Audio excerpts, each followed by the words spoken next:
Hey, what's up, guys? Loper and Damon Martin coming straight at you. Fight Society podcast. Great to have you along.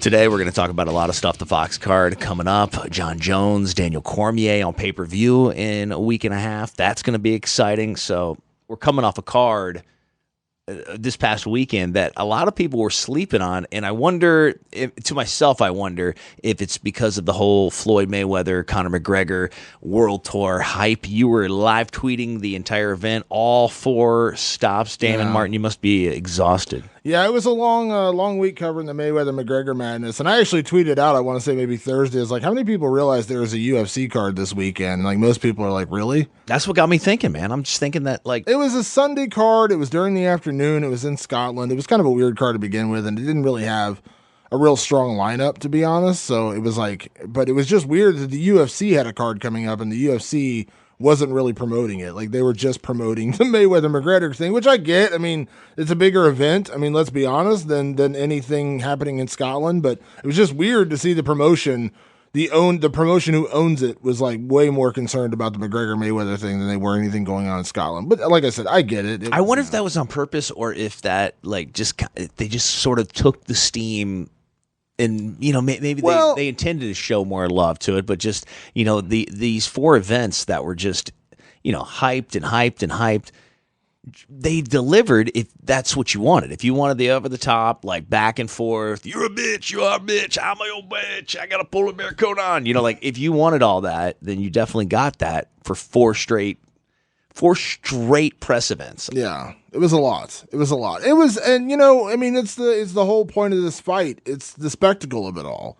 You know what I mean? That's what everyone wanted. They wanted a show. They wanted entertainment, and these press conferences provided that for the most part. I think it went on a little long, but that's what people wanted. They wanted to see these 2 guys go at each other, and that's what they got for 4 straight days. And it was like the ultimate promotion for that fight. Like, if you were on the fence about whether or not you wanted to watch that fight, those press conferences probably pushed you one way or the other. Either you said, I don't want to hear these guys anymore, I don't want to buy it, or I can't wait to see this, I want to be part. And you want to be part of the show. That was the whole point. You wanted to be part of the show. Even if you're like, I think Conor's going to get massacred and it's not a fair fight and blah, blah, blah, blah, blah.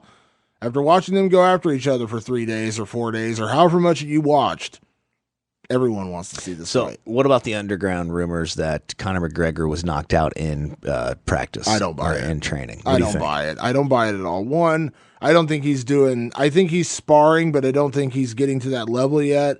And I think that, there was a rumor before, maybe it was the Diaz rematch, or maybe it was the fight with Eddie Alvarez. Someone had tweeted that they heard Conor got knocked out in sparring and he was potentially out of the fight and all this garbage. It's like, come on now. Like, I know how tight they keep the ranks at SBG in Ireland, and Conor just got to Las Vegas. Like, he's just now setting up his camp in Las Vegas for the next 6 weeks until So he's been in Ireland the whole time. He's been in Ireland. So who's seeing this? Who's seeing it and talking?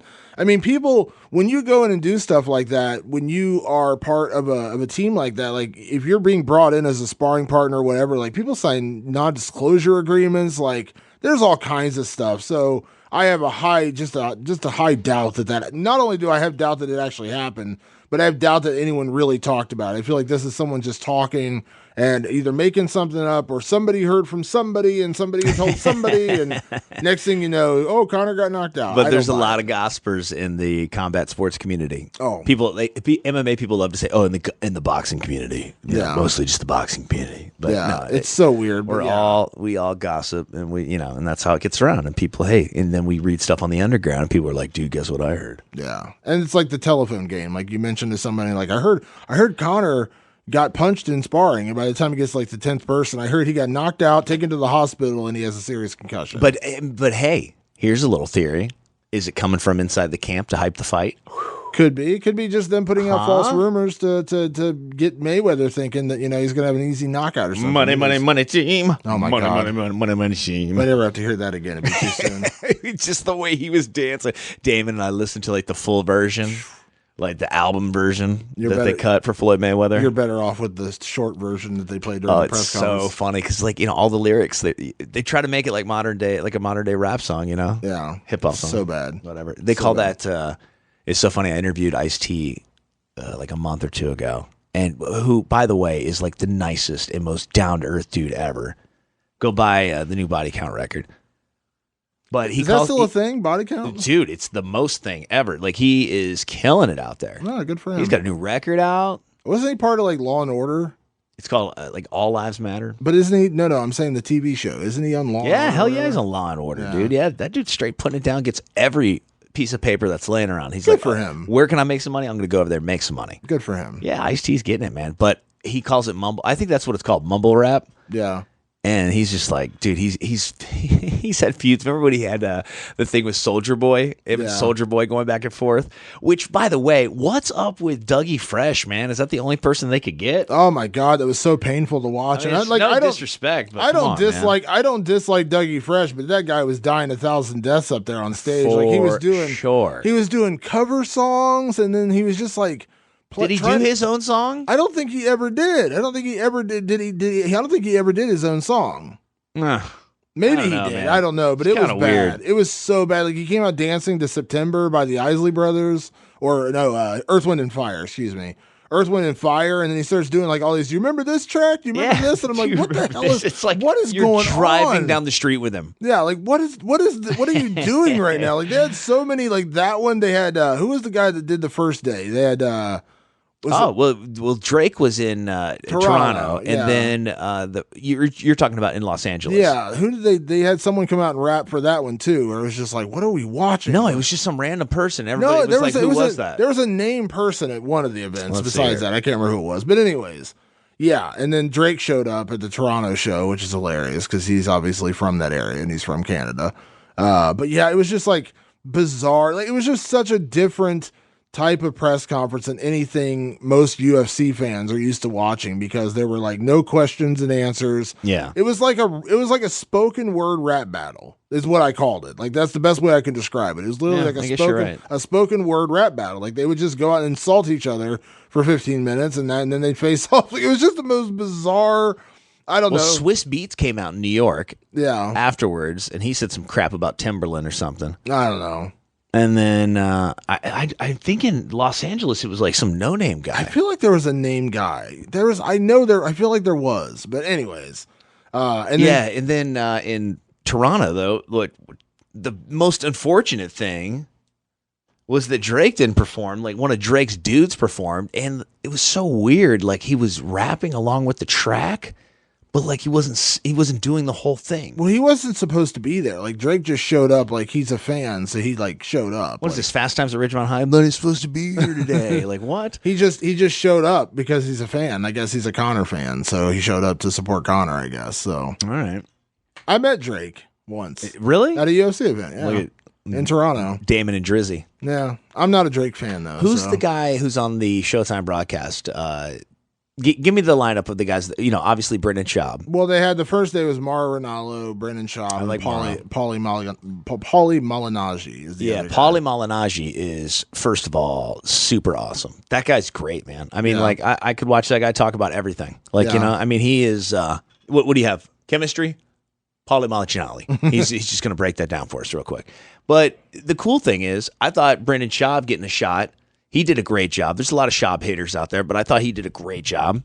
Well, the one thing I didn't like, I get it with the broadcast, but it was like you had Paulie being the boxer, and then you had Brendan being like the Conor guy. So it was just like so much of like one guy going for Mayweather and one guy going for Conor, and it was kind of like a little bit over the top as far as like rooting it on. But I also understand that it kind of represented though like a lot of the conversations that are going on in real life. Yeah, I understand it to a certain extent because Conor is such an underdog, and people are saying he doesn't have a chance to win, and so of course Brendan's there to kind of pump him up and make it sound like it's a legit fight, blah blah blah. So they did a good enough job. I mean, I don't know. I think the whole press conference thing, like the anticipation for it and the delivery of it, there were a couple days that really delivered, and there were a couple days, I would say a couple days, but at least one day fell really flat, and that was the Brooklyn date. That one was terrible. Yeah. Toronto was the best energy, best crowd, best reaction. And who's the African-American guy that was doing the broadcast? I can't remember his name. He was really good. Yeah, he was solid. So he took that was actually supposed to be Ariel's slot. So is that what Ariel was supposed to do? Yeah, Ariel was supposed to be that guy. Yeah, so he got cut at the last minute. People don't know what's going on with that. Ariel Helwani from MMA Fighting.com. Yeah, he was supposed to be that guy because Mauro Morrow was there for day one in LA. And then Morrow had to leave because he does NXT on Wednesdays, so he couldn't do the broadcast. And Ariel was supposed to do New York and Toronto, and then they were going to have a different team, obviously, in London. But, I like that one. We should look up his name because that's rude not to know what his name was. But he was there, yeah. He did a good job, though. He did a good enough job. I mean, like I said, he hyped up the crowd. And but yeah, those press conferences were weird because they had like the random rap performances, and like after day one, no one showed up on time, so everything was starting like 2 hours late. And then you had the random Dougie Fresh performance in Brooklyn, which was just terrible. Yeah. And then it was like Mayweather and McGregor were trying to outlate each other, like who could show up at the arena later than the other one. And London started late. Like it was I don't know. It felt like the press tour went on too long. Like, I think they should have done 2 or maybe 3 dates at most. I think 4 was a touch much. And I get it.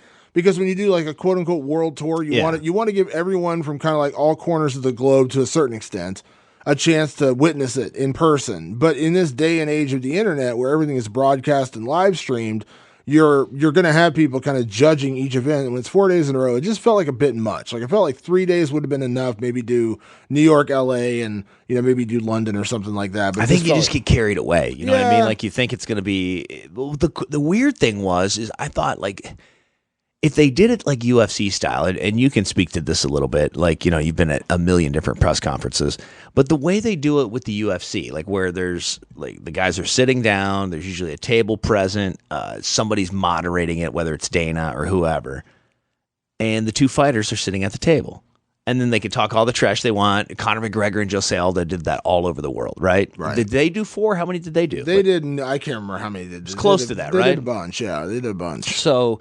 And that model's always worked for the UFC. And I just think that the fighters, it wouldn't have been so WWE if they would have had that format. But instead, like, they had to stand up there and, like, basically cut a promo. It was like the way the Attitude Era was with Raw, where it would start and you could always guarantee that Raw was going to start with whoever the big face was at the time or the biggest heel in the middle of the ring, giving their business, like what was going to happen this week. And that's what this felt like, like they were going to come out there, well, let me tell you something, brother. It's just, well, what's going to happen, man? Like, but if they sit down, I think it plays more into the hand of like real sports, Yeah, it just, like I said, it was just weird. And especially on day one when they did it and Conor did his little speech and then you could see like he didn't really say much. Yeah. And then Floyd goes off and it's like they didn't bother to tell Conor what the format was. Like they didn't tell him that you got 10 minutes to cut a promo, go to it. You know what I mean? Like it was a weird thing. And then like, they both cut promos, and you're like, awesome, they're going to take questions. And then nothing, and then they just face off, and it's over. And it's like, what is going on? It's bizarre. Like, I don't know. It's just weird. Well, it's a bizarre thing to have everybody show up there, and, like, there's going to be this big entertainment, and, like, people are performing and all this, and then they're just, just for a stare down. That's not usually how it works. Well, here's the other thing is, like, everyone, by the time they got to London, everyone was like, these guys have run out of material. Like, they're just basically going after each other. And they've run out of material, which I agree with to a certain extent, but it's like after 3 days or 4 days or whatever, like how much more can you say? Like how many times can you call this guy a bitch? How many times can you say this guy's a hoe? How many times can you talk about his taxes? How many times can you talk about him getting tapped out by Nate Diaz? And that's where the media, and it's not just me saying this because I'm part of the media, but that's where the media comes in handy because they're going to ask questions to bring up new things, to talk about new subjects. And that's how you create the tension a lot of times in fights when a question is asked and then everyone has to respond and then they can go at it at that point. But just this weird, give a speech, talk trash on your opponent and then hand the mic over. It was just a weird format. And the second day in Toronto felt like the strongest day when Conor kind of realized the game that was being played and he kind of played it back and then Floyd did his thing. But then after that, it just kind of got tired. Like you had the thing in New York with Conor talking about being half black, which was just really awkward. And then you had the thing with was really awkward. Then you had the Form Voltron thing, which was dumb. And then day 4, like Conor kind of picked things back up again in London, felt like he was re-energized. It was his birthday and he kind of picked things up a little bit. And then Floyd was just like, so like, yeah. Point to the easy work. Yeah. Like it was just that over and over and over again. It's just like, dude, like, okay, I get it. Yeah. And easy work and hard work, dedication. I get it. And it was just like too much. Like by the time they got to that 4th day, it was just like, can we just replay the other press conference because it's the same thing. It's literally the same thing over and over. Unless again. they're going to hit each other, it never gets better. Yeah, you know? it was the same thing, and it was just like by the end, you're like, all right, let's just. It's kind of like a really really good movie, and about an hour and a half in, you're like, man, this is really good, and then like by the 3 hour point, you're like, they really should have ended this movie like 45 minutes earlier. Same thing, right? You're like, okay, like I think this could have been a little bit shorter. Like, where was the editor at in this movie? Exactly. By the way, Brian Custer is who we're looking for. Custer, the guy who was part of the broadcast team. Brian I thought he did a great job, man. No, he did a solid job. Outside of saying like Drizzy 100 times. Yeah, a little bit too much. But, yeah, it was like I said, it was a show, it was a spectacle, which is what everyone expected.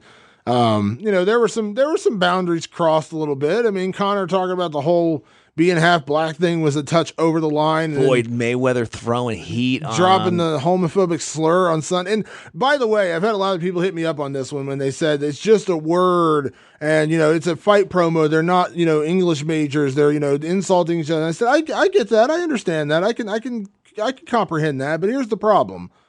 That word that Floyd used is a slur. It would be, would we be forgiving Conor McGregor if he dropped the N-word? No. We would not say that's just him being colorful and him, trash talking Floyd Mayweather. Like, colorful would be a crazy way to describe it if he dropped the N-word. Yeah, that's what I'm saying. Like, no one would forgive that. Like, I understand. Like, I'm not one of those like super PC people that like you can't say what you want to say. Like, I think people get offended way too easily. What's up, bro? Why you snowflake?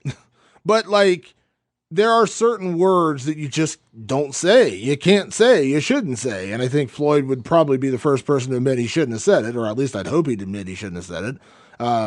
You know what I mean? Like, and I understand. I think he knew what he was saying, and I think he said it on purpose. Probably. And I think that there is something to that. I think that Conor McGregor tried to go there with the race thing, and so right there you're going to get the African American community all stirred up.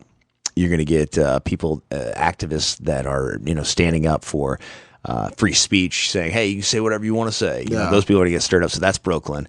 And then the next stop in London, then Floyd retaliates with the homophobic slurs, which are the other, like, you can't do that. Oh, how dare you? And then, on top of it all, Conor has the polar bear on. Yeah. You know what I mean? Like, he's got the polar bear on in New York saying, who's going to stop me in the polar bear? I know that's not an Irish accent. That's not, what am I doing? But you get what I'm saying. He's walking, it's like it's like faux pas cliche. All the stuff that you should never do. Say anything about the gay community. Say anything about, obviously you would never want to be racist, but say anything about any race, specifically African Americans in the United States, and for a white guy. And then to top it all off, to say something about the entire group of people that I think there's a big population of the gay community that loves combat sports. Absolutely. And that, that you might not even know who it is. And that's what I think is unfortunate, because there's people that are going to be like kind of offended and they can't really say anything because they haven't said anything to anybody. Well, here's the thing is with this press conference, or these press conferences, what you're trying to do is you're trying to draw people in. You don't want to force them away. You don't want to alienate them. You know what I mean? And I put out a poll on Twitter, and I only got like 500 responses or whatever, 600 responses, but overwhelmingly the majority said, did the press conferences make you want to buy the fight more, buy it less, or did your opinion stay the same? And the majority of people, the opinion stayed the same. But I would say, I think it was like 40% or maybe 39% said it made them want to buy it more. And that's what you wanted. That's ultimately the goal, is you get people who wanted to see it more based on the press conferences, because the show is so big that even though in the back of your head, you may believe Conor McGregor is going to get smoked by Floyd Mayweather, the show, the spectacle of them going after each other was enough to where you're like, okay, maybe I do want to watch this. So as long as that's the end goal, it all works out. But I just think and listen, they're fighters just like the athletes. I don't think they need to be, they don't need to be held to some higher level to where they have to be sitting there quoting Shakespeare while they're trash talking each other. You know what I mean? But there is a limit. Like, I get it. I don't expect them to be Nobel Prize laureates up there quoting, scripture or whatever else to trash talk each other. But there is a little bit of decency in there where you hope they wouldn't drop a homophobic slur or to get into the whole racism thing. Like, it's just like, there's not much of a line. And I'm not one of these people that say you shouldn't have a line. Like, it's a very thin line, but just don't quite go there. I wish they wouldn't have gone quite there. But if it was moderated, it would have, if it went there even, it would have looked less less like put on, man. And I think that's what kind of makes it a little more tough to digest, because it's kind of like, okay, so let me just suppose that you did this on purpose. Like, you're not even just off the cuff. You're not trying to offend. But wait a second. Did you really think it out and knew that was something that you could offend somebody with? But anyhow, I think you could debate this all day. Well, no, you could. But overall, I think the press conferences worked to their end result, which was to get people interested in the fight. Everyone was talking about it. It was trending every day on Twitter. People were into it. People were talking about it. And that's the thing. It's like, I always say this is always my reference when I talk about these things. It's the Howard Stern effect. People that still hated the fight and said they're not, this is egregious, this fight shouldn't happen, they were still talking about it. And that's all they want. They don't care whether you like the fight, you hate the fight, you don't want to see, whatever it is. As long as you're promoting the fight for them, even if you're just saying, I hate this is so stupid, you're still promoting it for them. Well, you know what I'm telling people? It's so funny. Like, a lot of my friends, like, especially fighters and other people that I train with and stuff, like, people are saying, like, oh, yeah, I tell them, hey, I'm going to have a party at my house if you want to come over. Everybody's response is, oh, you're going to watch that?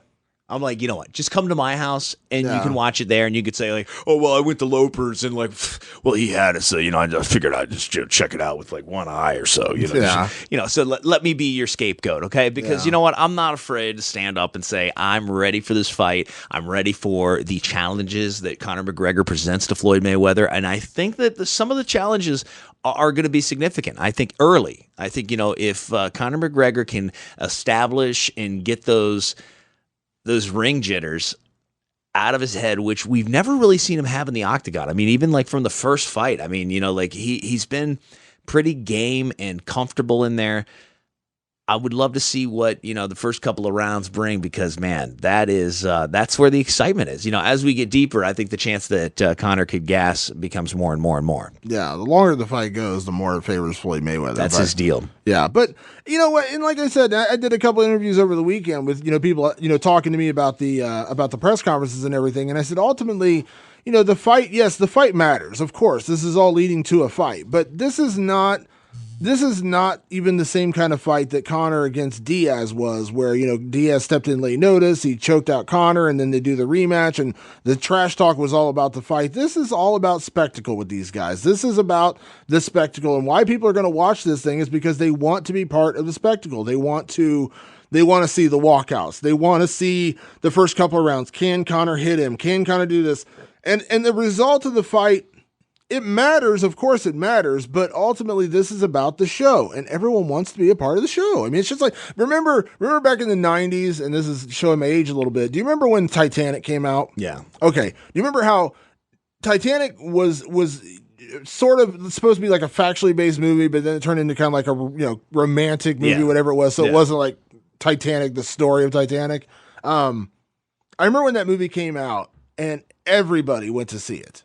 Everybody was talking about it. Have you seen Titanic? No, Have I've never seen it. Yeah. And you wanted to see it based on everyone else saying they saw it. You didn't want to be left out. Even if you had no interest in watching a love story between, Kate Winslet and Leonardo DiCaprio, you wanted to be part of that. I remember that's one of the all-time movies that I had zero interest in seeing, none.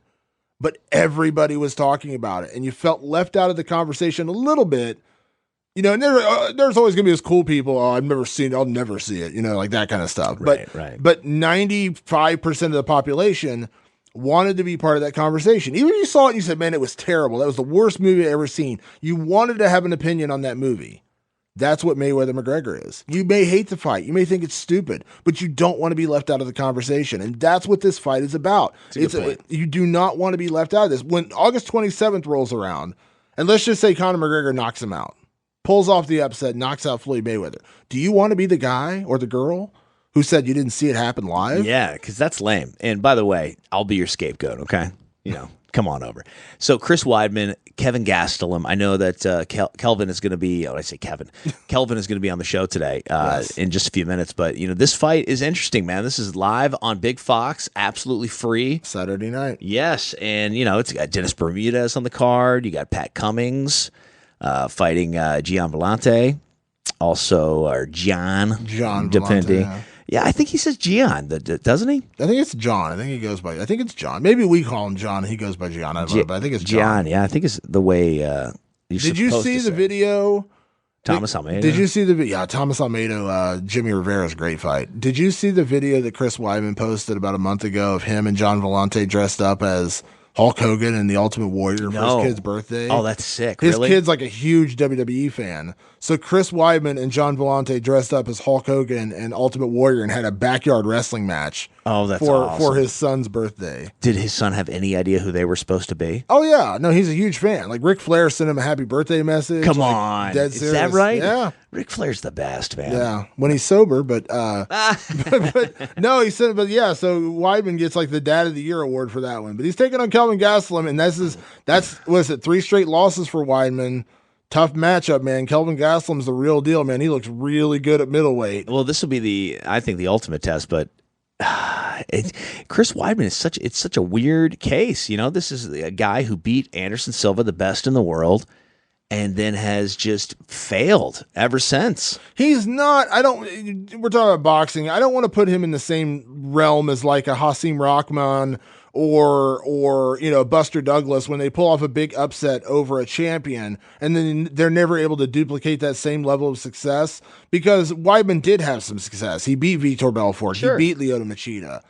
But since that time, he has struggled. You know what I mean? He lost to Rockhold, and then, he lost to Romero, and then he lost to Gegard. And I know that was a controversial ending to that fight and everything, but it's still which sucks, which we'll never get to see. Yeah. But it's just like, the rematch. Listen, like, is there shame losing to Luke Rockhold and Yoel Romero, who are arguably the number 1 and number 2 ranked guys, or however you want to rank them, like, no worse than number 3 or 4 in the world? Those guys, there's shame to really lose those guys? Absolutely not. And then you lose by a weird controversial decision ending to Gegard Mousasi. Is there shame in that? No. But I say this all the time. This is why I have such a problem with controversial decisions being made, or when a referee messes up or a judge gets the wrong call, is that at the end of the day, it still has 3 losses on his record. You know what I mean? He's going into this fight on a potential of a 4-fight losing streak. Now, the UFC is never going to release the guy. They're not going to, even if he gets knocked out in the first round by Kelvin Gastelum, they're not going to release Chris Weidman. But 3 losses, I mean, the guy who beat and took away the legacy in a certain extent twice of Anderson Silva could be on 4 losses in a row after this weekend. All right, one-on-one, Kelvin Gastelum and Damon Martin right here on Fight Society Podcast. I'm good, man. I'm good. Thank you so much for taking the time to chat with me, as always. Yes, sir. No worries. Just getting out of training, so, I'd like to make this as prompt as possible. I appreciate it. Well, Kelvin, how is everything? Just getting out of training, so I'm assuming everything is well, getting ready for Chris Weidman. Yeah, everything's perfect, man, and weight is good, conditioning is good, and just making these little minor adjustments according to the strategy that we have going in against Weidman. And we've been here for the last 3 weeks training at the UFC Performance Institute, so we're having a good time out here. Oh, very nice. I've heard a lot of good things about it. How has your experience been with the Performance Institute so far? Oh, amazing, man, amazing. It's a big playground for athletes. They got nutritionists on staff, strength and conditioning coaches on staff, physical therapists on staff. So, we got everything we need and more, Very nice. So you said you've been there for about 3 weeks. Will you close out your camp there as well? Yeah, pretty much. I'm going to be closing out my camp here and then heading out to New York a few days before, a little early just to get acclimated to being in New York. Yeah, understandable. Before I get to Chris Weidman, I don't want to dwell too much on the past, Kelvin, but I'd be remiss if I didn't ask you about, your last fight and everything that went down with that. I don't want to dwell too much on it, but have you gotten past that? Is that something that you can get past, or was that something with the whole Vitor Belfort situation in Brazil? Is that something that's always going to stick with you a little bit? It's something that I hope I'd get past, and I feel like I am getting past it. Like, to me, everybody knows what happened, what really happened in Brazil. So it's on video. You can't ever take that away from me. The commission and all of them, they can take away all the bonuses and they could take away my win, but it's on video. So I'm past it, man. I'm good. I'm okay. I know I won the fight, so I'm ready for the next one. Well, it's one of those things, and I said it on Twitter after it happened. I said there's all the things you can say about that situation, but I think of anything else that happened, overturning the win to me was the most egregious thing. That's the thing that bugged me the most, because I just felt like it robbed you of a great moment. You know what I mean? I felt like you still deserved the win. Among anything else, you still deserved that win. Well, I appreciate that, man. I feel the same way. But, like I said, no one can ever rob me of that. And the only thing that, what was it? The only thing that bothered me was the way that the commission handled the whole thing. Yeah. But like I said, no one can ever take away the win for me. You know, I'm ready to move forward. I'm ready to move closer to a title shot. So I'm focused on something else. Yeah. You coming off that win, and I'm still going to call it a win, coming off that win, you could have gotten a lot of opponents. What was your thought when the UFC came calling and offered you Chris Weidman? Well, it was originally, we were trying to reschedule the fight with Anderson Silva in New York. Maybe let's go. We were trying to reschedule the fight with Anderson Silva in Long Island, but I don't think he accepted the fight. He wanted to fight in Rio. And so then they came up with Weidman a few days later, and I said, why not? You know, as long as it's a main event against a big name that'll keep me moving up the ranks, then I'll take it. You know, and that was exactly what it was. It was a big name, you know, former champion, big name, and I was happy. I was happy with the fight. But at the same time, Krista and I have gone along well for a long time. Yeah. Was there any disappointment you didn't get to have the chance to have that Anderson Silva fight, considering you were going to fight him, or is it just one of those things where it's like a replacement opponent, you just have to kind of move on from it? I was a little disappointed, because that would have been an even bigger moment for me. Just keep climbing up. I felt like I was in a spaceship ready to, on a skyrocket, ready to skyrocket to the moon. But and that quickly came to a halt. And, we had to step back and refocus and reset everything, after what happened with the commission. So, it was a bummer for me to lose that opportunity. It was a huge opportunity in my career, in my life, and it was a bummer. But at the same time, I feel like these things happen for a reason. I feel like these things, they either make you or break you, and you got to learn from it. So that's exactly the way I took it. Yeah.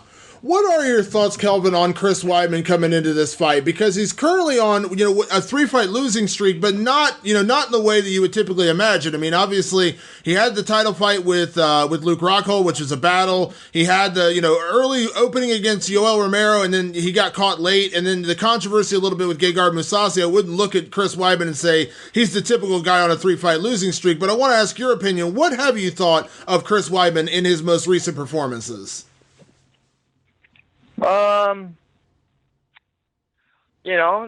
That thing with your own Romero, I feel like he was winning the fight up to that point.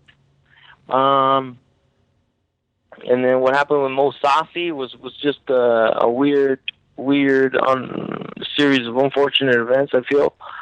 I don't know if he I don't know what was going through his mind in that Gegard Mousasi fight, but if that was me, I would have told everybody to get the hell out the ring. I'm ready to fight, instead of taking the time to check the eye, let the doctors in, sit down on the stool. No, I would have never done any of that. I would have been like, everybody get the hell out of the cage. I'm ready to fight.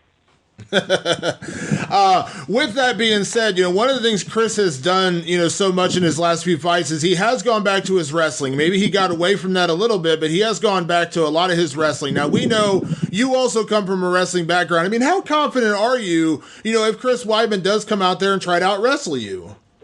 I feel like that's what he's going to come out and do.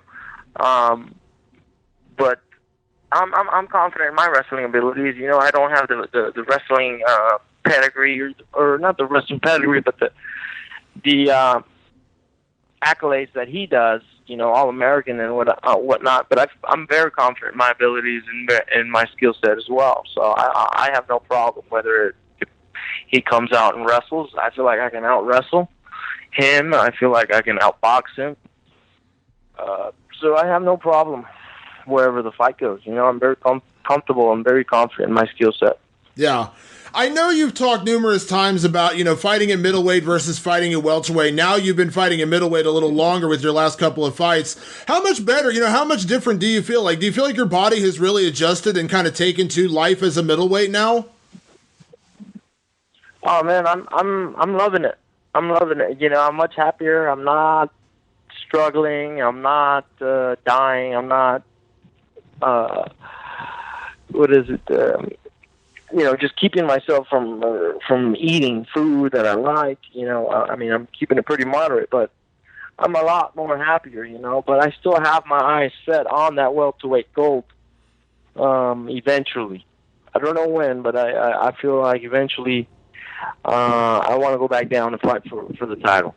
Yeah. Now that you are in this, main event with Chris Weidman, a former champion, I mean, listen, you beat him, it puts you that much closer to a title shot. And I know the championship is kind of a weird thing in middleweight right now with the whole, Michael Bisping, George St. Pierre thing, whatever's going on with that. But is that kind of your goal right now? Like pursue that middleweight title and then just maybe eventually go back and pursue the welterweight title as well? Oh, for sure. The middleweight division is a little stuck right now, but I feel like I can be the guy that comes in and puts it in place. And if I win in the championship, I feel like I could be the guy that just defends the belt, or I'm not going to be running away from guys. But I need to get that title shot first. Yeah. You've been very dominant at middleweight from, we're talking about your early part of your UFC career coming out the Ultimate Fighter to your last couple of fights. I know you have a ton of respect for Chris Weidman. I know you're prepared for 5 rounds, but do you believe you can be that dominant in this fight as well? Yeah. Oh, yeah. A lot of my fights happen at middleweight, so I'm very confident going up against bigger, stronger guys. Although I am smaller, like my frame just somehow works. I'm just as quick as they are, if not quicker, and just as strong as they are. So I'm very confident at this weight class. Yeah. And you have been kind of a breath of fresh air in a lot of ways, kind of a new contender. Do you feel like this opportunity to fight in a main event against Chris Weidman, and let's be honest, this is in his home, his hometown, so to speak, in Long Island, so you're kind of stepping into enemy territory, but do you feel like this is an opportunity for you to kind of send notice, to the middleweight division that a new contender has arrived? Because if anything else, it feels like the spotlight is obviously going to be on you for this fight. Yeah, I feel like that for sure. It's going to be my 12th UFC fight. I've had some good moments, I've had some bad moments, and now I feel like I'm putting all those experiences together and really coming into my own. Honing my skills. I feel like I'm just tapping into that, and I feel like I'm going to be part of this new generation that's going to come in and dominate. Look at Max Holloway, look at McGregor. And I feel like I'm part of that new wave, that new generation. Yeah. 12th UFC fight already. That seems crazy, man. And when you said that, I was like, really? It's been that many? Yeah, man. So, it's been a crazy ride these last few years, but it's been that many, man. Even I'm surprised. But I'm grateful for the experiences, the good ones, the bad ones. It's allowed me to be who I am and pushed me further to who I really am, And like I said, I'm really just tapping into what my potential really is. So I'm excited to show that. Yeah. I know commissions are all different, Kelvin, so I don't want to lump them all together, but was there any concern about fighting Weidman in New York, considering he's from New York? Not to say they're going to be preferential treatment, but I mean, the crowd, the judging, did any of that play into accepting this fight in New York? The only thing that played a factor to me accepting the fight was the fact that I'm fighting in the main event. I want that spotlight. I want people to put this in my fight. But other than that, I know the New York Commission is pretty harsh to deal with. I know, several organizations had already had fights there, and they've all had troubles. And fighters talk with each other, and the word spreads around quick. So everybody's saying the same thing. New York Commission is very new to MMA, and still have a lot of catching up to do. They still have. It feels like they're amateurs over there, kind of. Yeah. Does that worry you at all, or do you have to not even think about that going into a fight of this magnitude? It does worry me a little bit, but I can't let it influence my strategy and what I want to go in there and do. Yeah. At the end of the day, if you go out there and you finish Chris Weidman, you put him away inside 5 rounds, you kind of take away a lot of that. You take away a lot of the weaponry in terms of curiosity about refereeing or judging and things like Correct. that. So that's one element you can control, right? Correct. That is right. If I go in there and finish the fight in the first round, like I know I can, then I don't have to worry about any of that.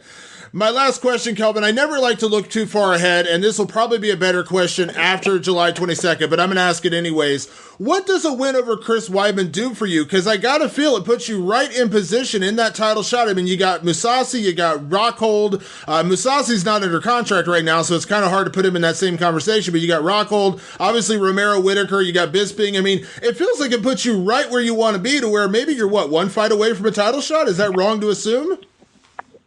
No, that's not wrong to assume at all. It's not next. It's not next. I want the winner of the Romero Whitaker fight.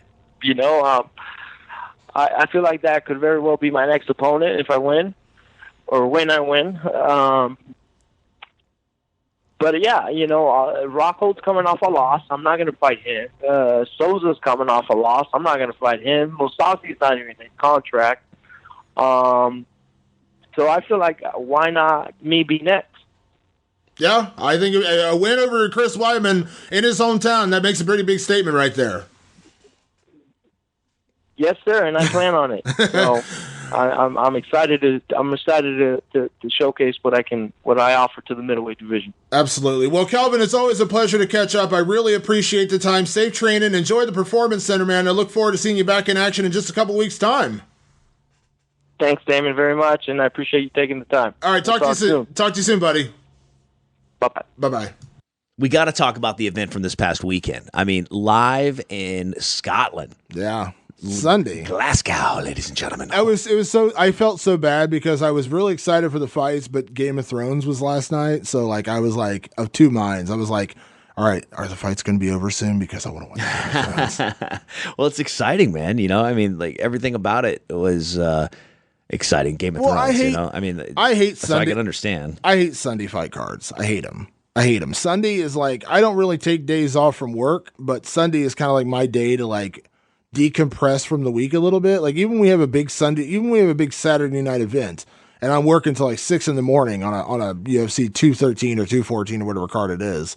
Even in the case of something like that, the next day that's my day to sleep in. That's my day to kind of relax a little bit. And yeah, I'll do some work, but I'm not as stressed about it. And when you have a Sunday card, you kind of take that away. There's something, I like the fact that it was on a Sunday afternoon and not a Sunday night. So the card was over by 6 o'clock, which was kind of cool. But it's just this weird thing about Sunday. I don't know. Fights feel like they should be on Friday or Saturday. I don't know, Sunday fight cards are always weird to me. Yeah, it's tough to digest because, like you said, you're just not used to seeing it. But man, there were some big surprises. Santiago Ponzinibbio starts that fight. First of all, Gunnar Nelson. I mean, I love that deep karate stance. Obviously, he keeps a good distance. It's very Conor-esque. That's where Conor, I think, kind of adapted that style. But, I mean, as a karate guy, you must love that. Well, I mean, it's cool when it's working, and you're like, yeah, dude, karate. And then all of a sudden, it doesn't work. Ponzinibbio just comes through with a straight-up punch to the face. Rocks him. And then it was this crazy weird, he grabbed the trunks. You never see a grab of the trunks, man. He was kind of get back over here. Stop running away from me. You see that in wrestling, but you don't see that in mixed martial arts very often. And you see a grabbing of the trunks and then up against the cage, he takes another shot. And thankfully the referee was there to save Gunnar Nelson. I mean, there's some people that speculate he might have went out twice, but you pointed this out to me. I was watching on my iPhone because I was at the pool with my kids, but You said it was one of those open eye knockouts, which are, to me, like not worse in terms of like damage, but like they're scarier knockouts. Like when you knock a dude cold and his eyes are wide open, you're like, dude, that's like the creepiest knockout in the world. When you just knock a dude so hard that he can't even shut his eyes when he gets knocked out. Like he went to sleep standing up. Like he was, you know what I mean? Like he was wide awake and he got knocked out. It was crowd crazy. Was silent. Dude, he got that straight left down the pipe. He just crushed him. And Gunnar it was just back. Beautifully timed. Yeah, it was a great knockout. I mean, well-timed knockout. And Ponzinibbio is a pretty solid underdog. So that was a good knockout. You know, Gunnar, and I think Gunnar got a little too confident because Gunnar caught him early in like the first exchange. And it looked like maybe he stumbled him a little bit, like staggered a little bit. Yeah, exactly. Maybe he stumbled, maybe like kind of tripped a little bit, but it looked like he caught him. And don't forget, you know, what Gunnar did to Alan Jouban in his last fight. He caught him standing too before he finished him on the ground. Like, You're like, okay, Gunnar's got some striking now. And I think he does. But maybe not the best idea to go out there and throw hands with a guy like Santiago Ponzinibbio, who is a knockout artist. With that deep karate stance and Michael Bisping, did you hear what he was saying to Kenny Florian? I mean, that was about reading the teleprompter and all that. That was Karen Bryant. Yeah, he did that. It was so she's like something about keeping your chin tucked. Yeah, your chin tucked. And he's just like, you're good at reading the teleprompter, but you don't know what you're talking about. Like, that was directed at Karen. And oh my God! Did you see during the not to change topics real quick, but like her and Kenny Florian during the press conference, like when wearing the robes, that was so awesome. Like because it's probably so cold on the set, and she's freezing because she has a dress on. Yeah, and she's wearing the robe, and it looks like Kenny Florian's like bagging her between like the set, like between segments. And so she's such a nice woman too. I hate to say it. She's like just a sweetheart. I met her in person a couple of times, but yeah, very funny. But anyhow, yeah. So that was directed towards her. Yeah. He is so relentless, man. Bisping has no chill. It just, no chill. I love on it. Bisping. Yeah. I love it. Well, it reminds me of that. Remember that one it wasn't altercation, but that one moment when they were talking about Bisping fighting. I think it was Joel Romero, maybe it was, or no, it was George St. Pierre when they were talking about that, and he was sitting there doing analysis with Eve Edwards. Yeah, and they asked him, and Eve Edwards was sitting right next to Michael Bisping. He's like, "I'm going with George St. Pierre in that fight." Yeah. And Bisping just looks at him. He's just like, I'm going with GSP. And the look on Bisping's face was like, you did not just say that. That's hilarious. That's so good. All right, so listen, here's what I want to know, man. So coming up for Gunnar Nelson, like, what do you think, man? Like, I mean, he doesn't get anybody in the top 10, obviously. I don't know. It depends on who wins and who loses coming up. Ponzinibbio goes straight into the top 10. Yeah, he called out for his next opponent. He wanted Neil Magny. I think that's a decent matchup. You know, Neil's a tough guy, and I think that would be a fun matchup, and it doesn't step him too close, to that top 5 yet, because that's when you start getting into like the real snake pit. But I think, you know what? I know a lot of people are talking about Jorge Masvidal and Wonder Boy, but I'd like to say Wonder Boy and Ponzinibbio could be a fun fight too. Yeah, I mean, there's a lot of names floating around out there. Cowboy is coming back to fight Robbie Lawler. Yeah. What happens after that? Matt Brown is going to fight again at some point. Yeah, so there's a lot of matchups. What's funny is when Ponzinibbio was on his recent run until he got Gunnar Nelson, a lot of people were talking about him and Matt Brown. Like, that would be a really fun fight. Knocking out Gunnar Nelson is going to put him probably, obviously at this point in the top 10. I think Gunnar was ranked 8th and he was ranked like 14th. But yeah, Matt like 12th or something. I think Matt's like 15 right now. 15, I think. Blasphemy. Maybe. But yeah, I think him and Magny makes sense. I mean, that's Matt's teammate. That's his boy. So yeah.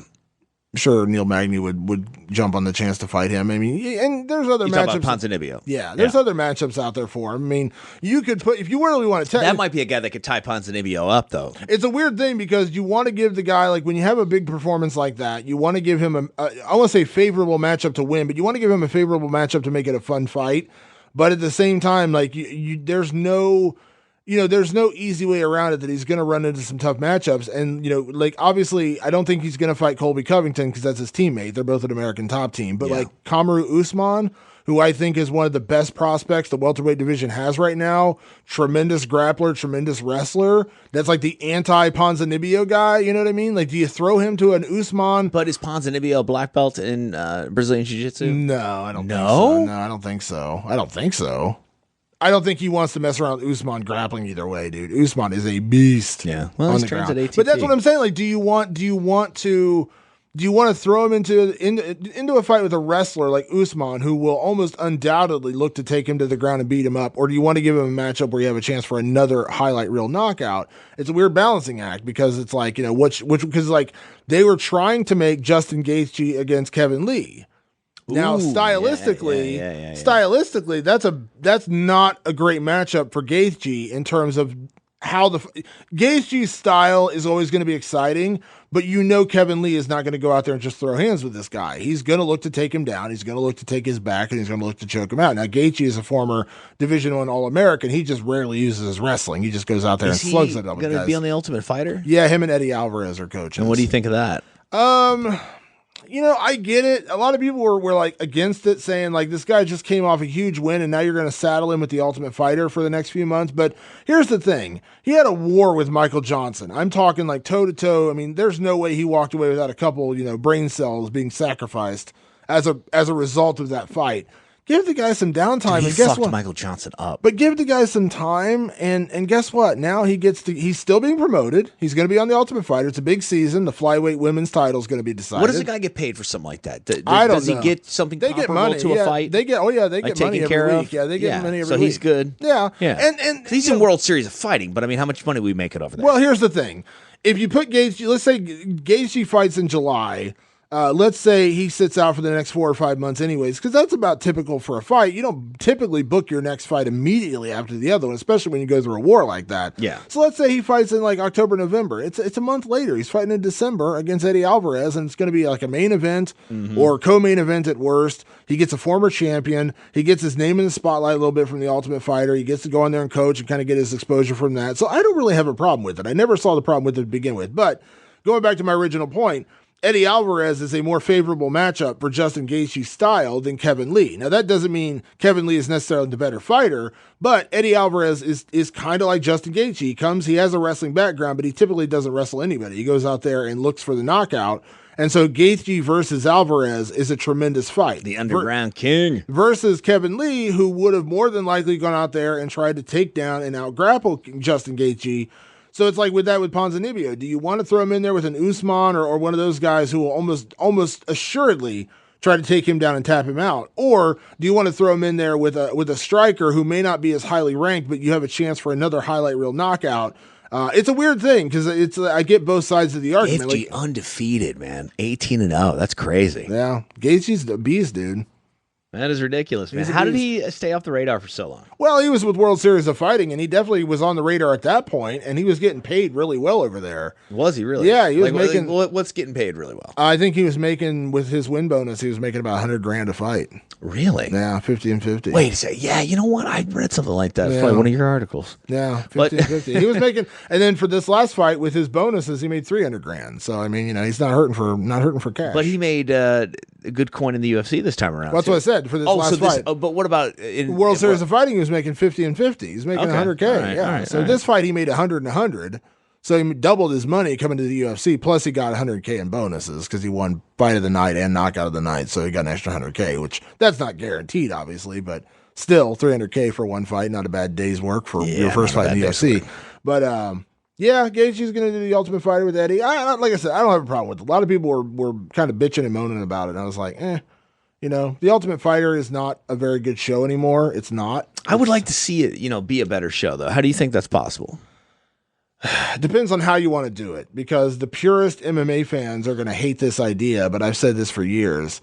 If you want to make it more interesting, because the fights and the training and the coaching, all that stuff is always going to be the same. There's not really a lot you can do to enhance that unless you literally just make it a documentary show where you follow guys in their home camps getting ready for a fight. If you're not doing that, if it's not going to be like a countdown type series, except like an actual TV show, the only way to increase the Ultimate Fighter is to give us more reality and let them out of the house. Let them out of the house. Let them have cars. Let them bring women back to the house. Yeah. I mean, that's what I'm talking about. Mayhem, dude. Fucking mayhem, dude. Imagine 19, 20, 22. Are you saying bring mayhem back to the house or go and have 22, 23-year-old kids with the keys to a car and a nightlife in Vegas? And you're a UFC fighter, by the way. Yeah, there's going to be some shit going on. And what about this, man? At middleweight, Jesse Taylor. Where do you put Jesse Taylor? Well, he's a welterweight, not a middleweight. Boy, I don't know, man. What did I say? What did I say? You said middleweight. He used to be middleweight, yeah. We were talking about welterweight before. Like, would he be a good opponent for Ponzinibbio? I mean, I think that's a bit too much for Jesse day one coming off the Ultimate Fighter. I mean, he's a veteran and he's a tremendous wrestler, but Jesse is a lot more one-dimensional with his wrestling and grappling, and it's like, do you want? I don't know. With Jesse, like, I think because he's such a veteran, it's kind of a weird thing. Like, do you throw him in the deep end right away because he's a little older, he's more of a veteran, and he's not a young guy just starting out? So do you want to just kind of crush his spirit by putting him in with a bad matchup? He's 34. Jesse's in a different situation. He's a veteran. He has fought a ton of good guys. I don't know that you put him anywhere near the top 15 yet. I mean, there's other matchups out there for him. How about they wouldn't cash his check at the MGM? You know about this? No, I didn't hear this. Yeah, like he's tried to cash his check after the Ultimate Fighter, after he won. Yeah. And I just know because, obviously I had some friends with him. But, they don't do that at the casino anymore. I guess, like, they used to be able to do that with the UFC. Really? Like, they would always do that, like, fighters, like, which I think is hilarious. I go, did he try to cash the big check? And they're like, no, it's like a regular check. That's hilarious. Yeah, but like, that's a weird thing, right? They wouldn't cash it. Why was he trying to cash it at the MGM? I guess, like, fighters do that all the time. Like, that's like a thing. Why don't you just put it in the bank? Well, I don't know. I mean, like, you're there. Well, I know, but you could do that and then put it in the bank. I guess. That's what I do, bro. Make sure I get my money right. I just deposit it. I cash it right away. What if the UFC goes on a spending spree? Yeah, I suppose. Dana's over there on jets and stuff, man. I don't know what he's doing with all that money. Cash his check. I need this cash, guys. I need to play blackjack. Give me that cash. But let's be honest, bro. Like, I've definitely have been in situations where I need to pay some bills, man. You know what I mean? I need that cash today, not tomorrow. Yeah, I don't know. That's funny that they wouldn't cash his check. Maybe I shouldn't. Did you go to Walmart? They cash checks over Walmart. No. I never did. Come on, bro. I'm high. No. I'm saying they won't cash at MGM where they like. Can you go to Walmart? There's a check cashing place down the street. Checking store, like, dude, he should like hook up out there, man. There's a place called the Dollar Loan Center. When I was in Salt Lake City doing radio, they were like one of my big sponsors. They did that in some of the MMA stuff I did out there, and dude, they were awesome, man. That's exactly what he needs. Go to that place, Dollar Loan Center. That's hilarious. Yeah, it was really. Don't they charge you like $20 for every $100 you cash or something Damon like that? Is a sponsor. Let's not disrespect our sponsors. Let's not talk about Dollar Save Center. Dude, it was the only gig. So like when, just for people that don't know, like when they hire radio personalities or, whoever it may be, in my case, that's what it is, to come out, they pay us obviously, on top of what I make, as my appearance fee. They would tip me always like 100 spot. Like, dude, you never get tipped like that, Let's say you're, like at some like, super dude that wants to greasy nightclub, like, hey, let me hook you up over here, a bottle of champagne, a little tip over there. But this guy, like, would throw you 100 spot every time. So it's like, action. Oh man, you'd like want to fist fight somebody. Like, if they're trying to take your gig, you're like, get the hell out of here, bro. I want to go to Dollar Save Center. Dollar Loan Center, whatever. Dollars. And they're not paying me anymore, so I refuse to say their name again. Dollar Save Center. It sounds like a dollar store is what it sounds like. Go to Dollar Save Center, cash your check, and then buy some laundry detergent. Hey, on my social media at Jeremy Loper, that's JeremyLoper. Go check it out. I just I got a reverse Hyper Scout from over at the gym at Westside and Westside Barbell, and Tom brought it over to my house, so I shot some video, and I'm gonna do like a reverse hyper video a few times a week, so that way people can kind of see some of the exercises. Because up to this point, these reverse hyper machines that Louis Simmons designed, they're huge, but like now it's called the Scout, so you can put it like in your house or like if you have a gym or at the office, whatever. But man, for spinal decompression, like if you have like trouble just sitting down and your back hurts or whatever, this isn't even a commercial. I'm just saying, like, how amazing this is, because I just had to drive my whole family down to New Orleans. My wife's from Louisiana. I'm sorry. So I have 4 kids, and then my son, who just turned 14, he was able to bring us a friend. So, dude, there and back is intense, man. My back was killing me when I got back. Like, I was so glad to see that machine. But I'm putting some workouts in, and I'm putting them up at my social media site. So, at Jeremy Loper, if anybody's interested in checking it out. The idea of spending that many days in a car with children makes me just like, my skin just like scrawls. Makes my wife happy, makes the kids happy. New Orleans is a fun place, man. New Orleans is awesome. I want to roll more when I'm down there, too. So, hit me up, if you're rolling in New Orleans and you listen to the podcast and you want me to come roll with you, then I'll be down for Mardi Gras. So do you call it New Orleans or Nolans? Nolans. No, I don't. Just Nolans. Nolans. Yeah, I go. No, I don't. Just Nolans. I've been to New Orleans at least one time. Yeah, so, New Orleans. They will kick you in the face for saying it. Yeah, that's like calling Louisville. Louisville. Yeah, Louisville is ridiculous. Louisville. Once in a while, you'll see a broadcaster conflicted on TV, like today in Louisville. Or you could be Are you from another planet? Or you could be on a UFC broadcast, and this weekend we inducted UFC Hall of Famer Sashi Sukaraba. Do you remember that? Was that Todd? I'm not going to say who it was. I don't want to personally call him out on that one, but that was bad. That was real bad. Whoa, man. That was real bad. I read something about that. It was real I didn't bad. see it live. There's a video of it. It's bad. I was actually in New Orleans. I feel for him because in one level it's like I almost feel like because you're reading from a script, you're reading from a teleprompter or whatever. You know what I mean? And like in that moment, for guys like me that are, I do play-by-play for some regional organizations and also pro jiu-jitsu competitions. I would love to get a shot at being on a broadcast for the UFC. Yeah. So when you cannot pronounce Sakuraba, who is a legend in the sport, that might be a little bit of an issue. Yeah. That's what I said. I was like, I don't want to throw the guy under the bus, but at the same time, if you're at that level, like if I'm right, if you're working for, Joe's Weekend Fights, and you whack at Joe's Weekend Fights. Sponsored by Dollar Save Center. Brought to you by the Dollar Save Center. Over here at Joe's Weekend Fights. Yeah, if you can't pronounce Sakuraba on that show, maybe I give you a pass.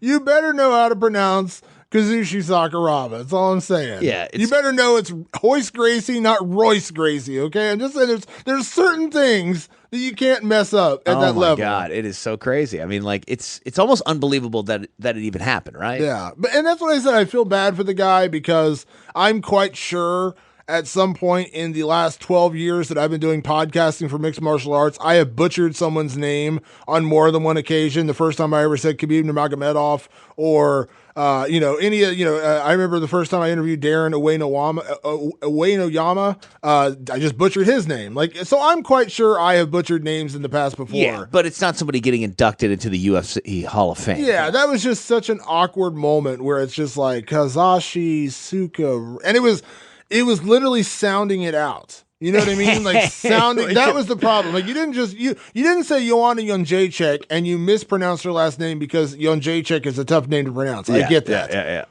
And it doesn't look like that when you read it. You know what I mean? It has a J and all that. It doesn't read like you would typically read a name, like Mike Krzyzewski. When you look at Mike's last name. If you are anchoring a broadcast and this is your job. Well, that's what I said. If I was doing a Duke broadcast, a Duke basketball game on CBS, and I looked at the head coach's name and I called him Mike Krzyzewski, there'd be a problem with that. Yeah, I'm like, I don't know. I don't even know. There'd be a problem with that. So that's just. I feel for the guy though, because you that's what the problem with this day and age. I bet that never happens again. No, it won't. It won't. And you feel for the guy because it's one of those moments you just never get to live down. Mostly because Sakuraba will probably never be on TV again. But but it's a dude. I mean, Goldie used to take it on the chin a lot when he would say, I think it was Joanna Jędrzejczyk. He said her name differently. Every time he would say her name, he would say some variation of Jędrzejczyk. And it was just every single time it was a slightly different pronunciation. I don't know. Like I said, I feel for the guy in that moment because he's a new guy. He's trying to get his feet wet at the UFC. And that's what he's going to get hammered with for the next probably year or two minimum. Oh, my God. Welcome to MMA. You know what I'm saying? Not just a sport where you get punched in the face, but where being part of a broadcast team, you get crucified by the fans. Oh, yeah. Yeah, because we love the sport, man. Well, I said this before, man. MMA is the only sport where we can name everybody involved with the sport. You can name the ring card girls. You can name the executives of the UFC. I say this all the time. We know the matchmakers' names of the UFC. Now, I understand matchmakers have a different level of importance in mixed martial arts. So we know Mick Maynard and we know Sean Shelby and we used to know Joe Silva. And you know that for most organizations. But Lawrence Epstein, the chief counsel for the UFC, the social media directors, people like that have become like Dave Schaller, who's a friend of mine, works for the Philadelphia 76ers now, used to be the PR director for the UFC. Very, very good guy, great guy. Everyone knew Dave Schaller, and they did some press conferences. He did the infamous John Jones chucked him through the backdrop with the Daniel Cormier fight. But in this sport, we know the names of everybody involved, unlike any other sport out there. Could you name the PR director for the Cincinnati Bengals? I know I can't. Yeah, right. You know what I mean? Like no other sport is like football fans. Yeah, no other sport is like that. Like you don't know the names of the cheerleaders at the Ohio State game, but you know Ariana, you know Brittany. I mean, that's just the sport, man. That's the difference with MMA is we are obsessively meticulous about the sport, and that's why when you mess up a name or you call someone the wrong name or you're interviewing someone and you call them the wrong name or whatever, or you get something wrong during the interview, you say, hey, you fought this guy, and the guy's like, I never fought him, or whatever. People are on you like a pit bull, and I've made mistakes. I have fully admitted I've made mistakes on Twitter. I've made mistakes on my podcast. Whatever. And MMA fans are the first ones to call you on it. And you know what? In a way, I appreciate it because I want people to keep me honest. If I mess up, tell me I mess up, and I'm fine with it. Don't be an asshole about it. But I don't even think it has anything to do with him as a broadcaster so much as how people are just a little disenchanted with the UFC right now. They are. I should say hardcore fans, because normal fans really don't even know what's happening. Yeah. Well, it's that was like the Mayweather-McGregor thing. Like I should say not even normal, casuals. Well, the casual audience that watched those Mayweather-McGregor things probably didn't sit there and obsessively watch all 4 press conferences. They watched some highlights on YouTube, and they heard, maybe they followed some tweets, and they saw some highlights, things like that. They weren't sitting there every single day watching all 4 press conferences like a lot of hardcore MMA fans were doing. And that's the difference with our sport. And I love that. I love that about our sport, that we are so obsessed with the sport that we watch every facet of the sport. And if you're not part of it, you feel left out. I enjoy that. And I think that's what's going to lead to MMA continuing to survive no matter what happens with Conor, Ronda, John Jones, whatever the case may be. Yeah, Did you find it? I have the clip here. Yeah, that wasn't on the air yet. Here it is. I was just previewing it. And how about Tazushi Sakuraba, Tazushi Sakuraba joining the Pioneer Wing, newly minted Hall of Famer. Did you have and to just... How about Tazushi Sakuraba? And how about Tazushi Sakuraba. Man, it's bad enough we threw him under the bus. You just backed it up and rolled it back over him again. I love it. Like he's at some kind of event where he's calling out the names of people he's never heard before. You know what I mean? Like these are names like, and you just won a brand new iTunes gift card for you, sir. Have a great time. He's in the Hall of Fame. Courtesy of Dollar Safe Center. Hey, during this broadcast, this is a guy everybody knows right here. Everybody absolutely knows this guy. Come on. Who wouldn't know this guy? And how about Tazushi Sakuraba? Just him. Just mostly that guy. Sorry, Christian. All right, you guys... is there anything else we need to touch on here? No, but we do have one last interview to get to. All right, well, let's get to that before we get out of here. Who'd you talk to? Heather Hardy, former boxer turned mixed martial artist, fought for Bellator at the Bellator NYC show, and now she is transitioning more full-time into mixed martial arts, and we talked to her about her debut, coming to MMA from boxing, and of course I asked her about Mayweather-McGregor because she has a unique perspective because she is a boxer turned mixed martial artist, so... We'll talk to Heather Hardy. Awesome. Right here on Fight Society Podcast. The world of mixed martial arts is always looking for top prospects, and right now in the world of women's mixed martial arts, there may be no bigger or better prospect than the one who debuted at Bellator NYC last month. Right now we're going to speak to one of the top fighters in boxing and now one of the top prospects in mixed martial arts, Heather Hardy. Heather, welcome to the show. Thank you so much for taking the time today. Oh, thanks for having me.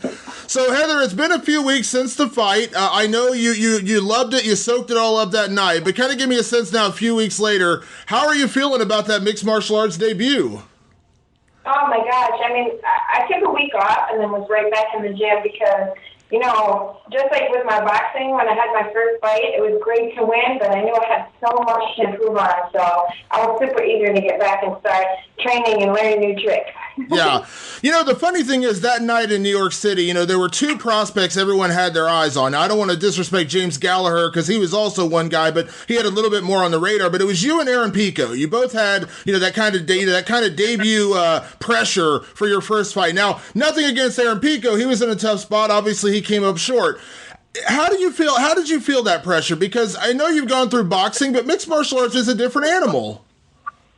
It sure is. I mean, I think, though, I'm no stranger to the big stage. It wasn't just my mixed martial arts debut, but it was at Madison Square Garden in front of 20,000 people screaming my name. There were such high expectations going in. But the true story is there's no one I want to please more than the three guys in my coaches. So whether it's a fight at the Garden or if it's a fight in the middle of nowhere, I feel the same kind of pressure like I have to win for them. Yeah, and you went out there and you got a TKO, which I know had to feel good, and you had to deal with adversity. I mean, you had the clash of heads, obviously a lot of blood streaming down your face. I mean, as a boxer, I'm sure these are things you've dealt with before, and, obviously you've dealt with those kind of things, but, you had to go through a lot. It's not like you got a 10-second knockout. You had to battle into the third round to get that TKO. So did it feel good to get a little bit, get your feet wet a little bit more than maybe what you could have done, had you gone out there and let's just say you did get a 10-second knockout? Well, I think that by making it go to the last round, it shows people that I can fight, not just one punch or not what's going to happen if someone does this or what's going to happen with that. Like, I don't think that I could have scripted a better fight to come out of, to display who I am as a fighter. I'm gritty, I'm in your face, I'm relentless, and I'm going to keep coming no matter what you do. Yeah. So, now that you're out of that fight, you had that first debut, and like I said, that spotlight was very bright on you. I know you said that you want to do boxing and mixed martial arts, but where's your head at right now as you sit a few weeks removed? I mean, is the focus right now another fight in Bellator? Is it boxing? Where's your head at right now? I'm really anxious to jump on whatever opportunity presents itself first. I'm boxing, but I'm also training in MMA. I would ideally love to get 2 more fights in the cage before the end of the year. I'm not saying that I won my debut and I'm the best fighter and I can beat everyone. I know I need experience, I need cage time, I need more training before I can even talk about getting to those upper level girls, But I'm super confident that I can do it in a third of the time of most people. Yeah.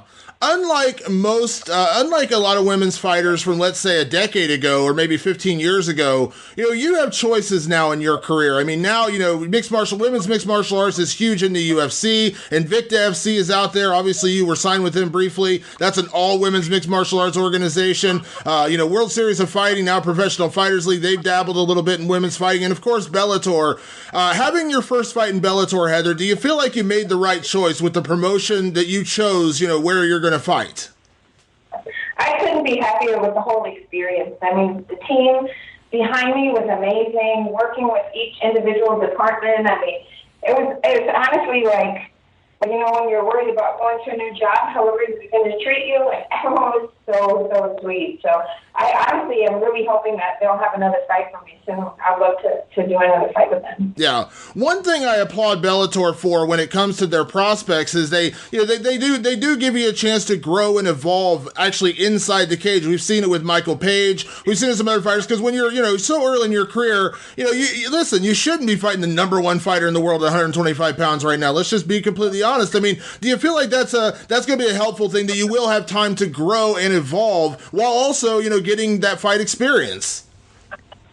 Of course, and I think it would be really disrespectful to the girls who hold the titles right now, who have worked so hard to get where they are, to have the organization say, well, I bet this girl can beat you. I have to prove myself a little bit more first.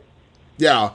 We've now seen with your rise over this past, couple of years, and obviously in the UFC with Holly Holm, a couple of high-level, very respected women's boxers make the transition to mixed martial arts. Now, I've read some other interviews with you, Heather, where you talked very openly about the issues in women's boxing. What do you feel like, because you're still boxing, you haven't given that up yet. What do you feel like it's going to take to really bring women's boxing to the level of maybe where it's at the level with women's mixed martial arts? Because I'll be honest, I think women's mixed martial arts is, hand in hand with men's mixed martial arts. Like, there are superstars who are far bigger in the women's realm than there are in the men's realm. And I think that's something that we haven't seen as much in boxing.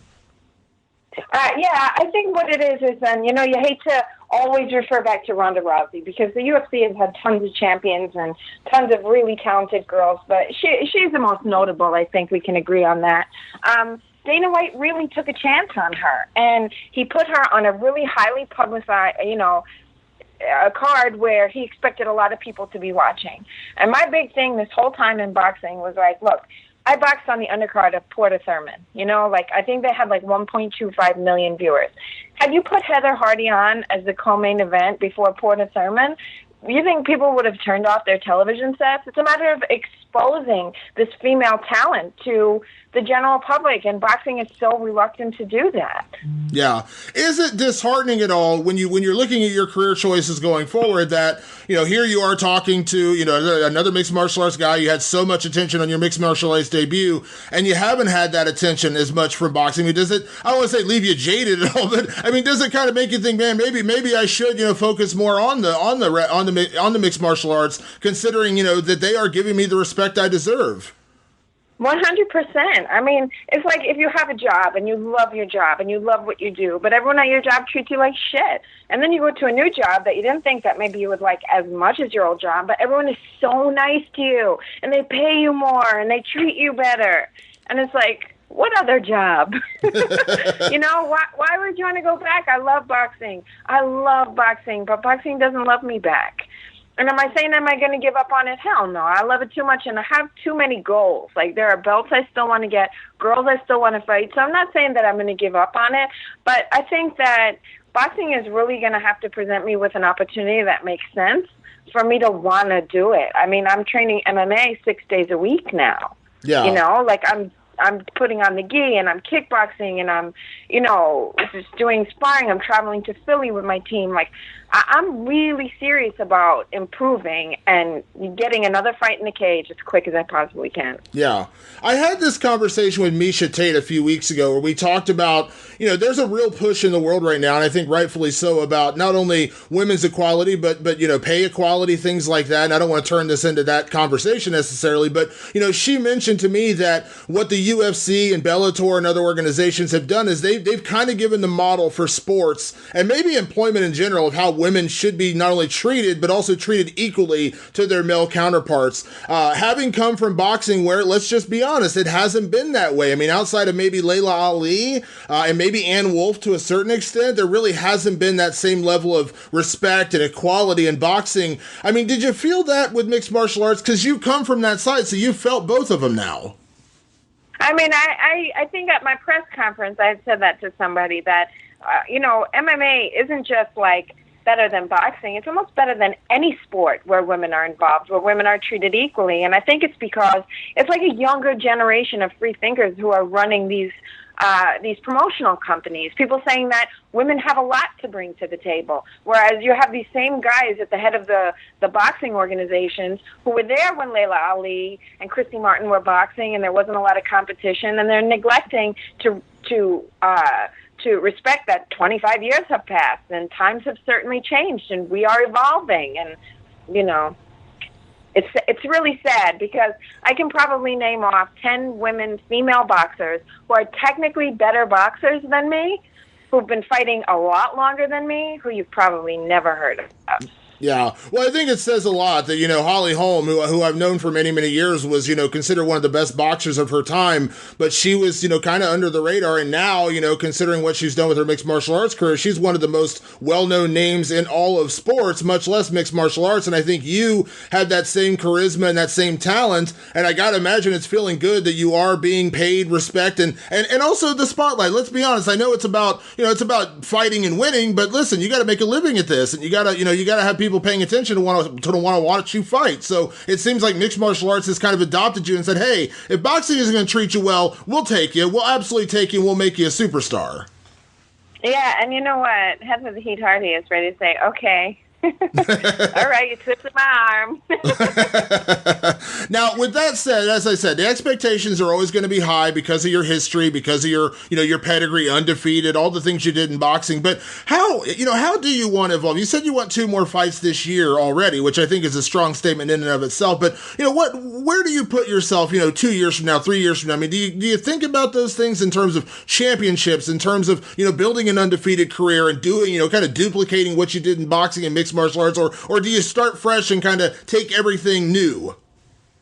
No, I don't think so. I think, I bring that championship mentality into MMA. Like, I'm humble right now. I'm nowhere near where I should be saying I'm going to be the best and I'm going to be the greatest. But what I will tell you is that my work ethic is going to get me where I want to go. So I don't know if this time next year I can say I will be a champion, but I will eventually be a champion. And I don't plan on ever letting anyone beat me inside the cage. Yeah. Because I have that mentality. And you can't learn that in the gym. I know I'm super confident in all my coaches and in my team. My kickboxing coach is a 3-time world champion. He's the same Devon who taught me boxing. I have a Gracie in my corner, Daniel Gracie. Coach Nick has had like 200 fights. I mean, these are guys who are giving me the right information, and I know what I can bring to the table. So when you combine those two things, it's going to be really, really hard to beat me. I love it. Heather, you've been a part of the quote-unquote sideshow of boxing. I've been to boxing fights, and I've covered boxing before, so I know what that's like. And obviously, more of my experience is in mixed martial arts, so I've seen the sideshow of that. I want to get your perspective because you do have a unique perspective on the fight that everyone's talking about right now, which is Floyd Mayweather against Conor McGregor. Not only the sideshow that's been taking place this week with the World Tour, but also the fight itself. What are your thoughts on this whole thing? Because you're kind of doing the opposite. You're crossing over into mixed martial arts, but on day one, you didn't say, give me the 125-pound champion, undefeated, 49-0, and let's fight that, my first fight. But what are your thoughts on this entire, craziness that's been going on? Well, I think it's a money-making spectacle. And until I saw the first press conference, for months I was saying, I ain't going to buy it.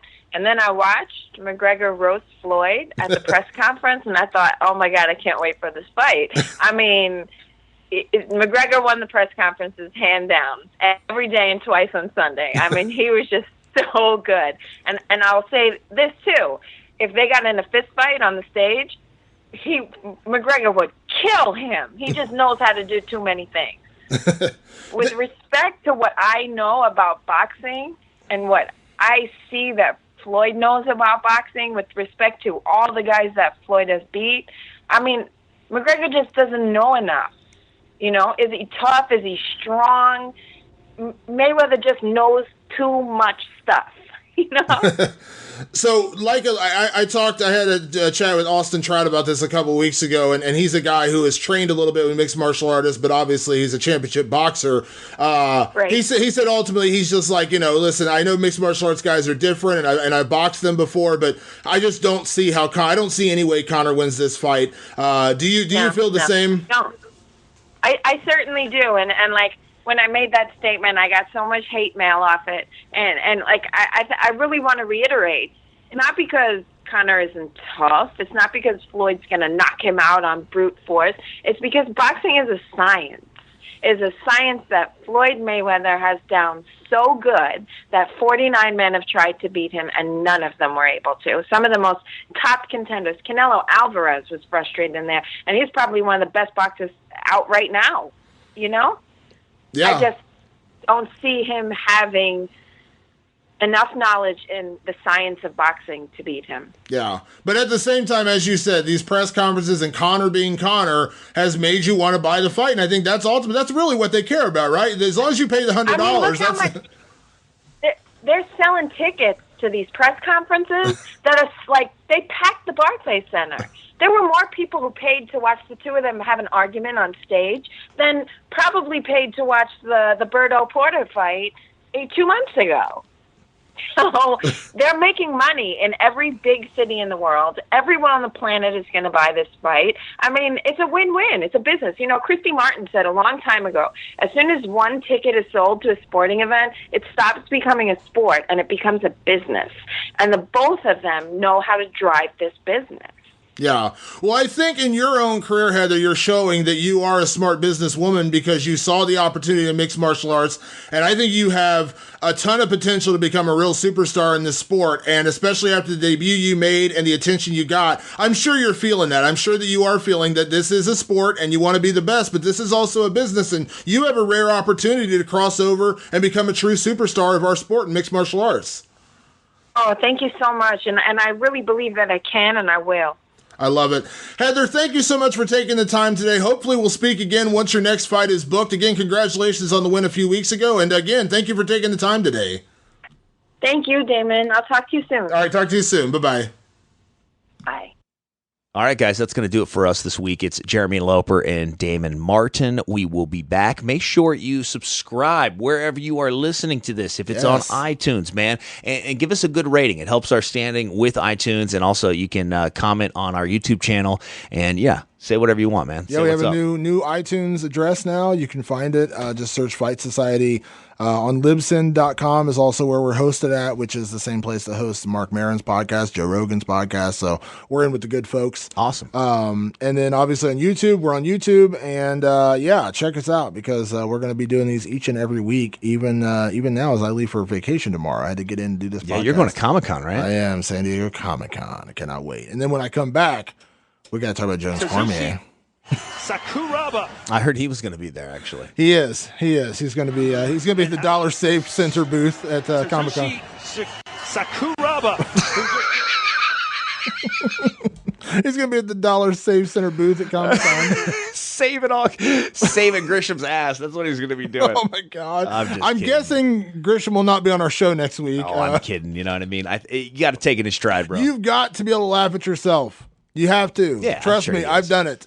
Yeah. You have to be able to laugh at yourself. Dude, people remember him from back in the day in the Fed, man. Oh, yeah. He was around. WWE? He was around for sure, man. I remember when I interviewed Todd when he first got hired for the UFC. I asked him, I said, who's a tougher boss to work for, Dana White or Vince McMahon? And he goes, well, all I can say is this. I've been at the UFC for like 2 weeks, and I've not had Dana White come into my office screaming and cursing at me yet. So I'd say... Let me tell you something, Gresham. You son of a bitch. Kazushi Sakuraba. I'm sorry, Vince. I just can't understand what you said. Sakuraba. Vince, it's just like it's just like Sakuraba. Have a great week, guys.